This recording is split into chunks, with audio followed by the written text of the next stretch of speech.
नमस्कार. Journey towards financial independence ह्या सिरीजमध्ये परत एकदा तुमच्या सगळ्यांचं स्वागत आहे. ह्याच्यातल्या 2 स्टेप्स आपण बघितल्यात. पहिल्यांदा आपण मंथली बजेट कॅल्क्युलेट केलं आणि दुसऱ्यांदा आपण काय केलं, फायर नंबर कॅल्क्युलेट केला.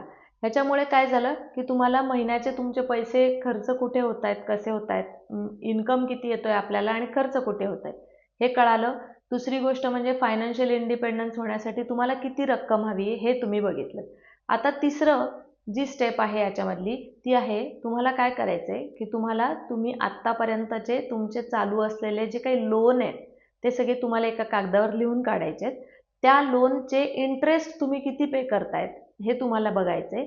ज्या लोनचा इंटरेस्ट हा 2 आकड्यामध्ये आहे म्हणजे 10% जास्त आहे, असे लोन तुम्हाला प्री पेमेंट करून लवकरात लवकर संपवायचे आहेत म्हणजे बंद करायचे आहेत, जेणेकरून तुमचे व्याजापोटी जे खूप पैसे चाललेत त्या लोनमध्ये ते वाचतील आणि ते जे चाललेले पैसे आहेत व्याजापोटी त्याचेच तुम्ही इन्व्हेस्टमेंट करू शकाल.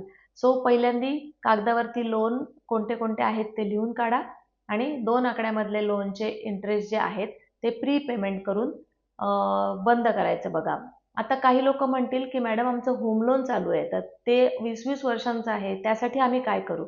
सो त्यासाठी घराच्या व्याजापोटी जी रक्कम आपली जाते ती रक्कम परत कशी मिळवायची याचा एक डिटेल व्हिडिओ आम्ही बनवलेला आहे.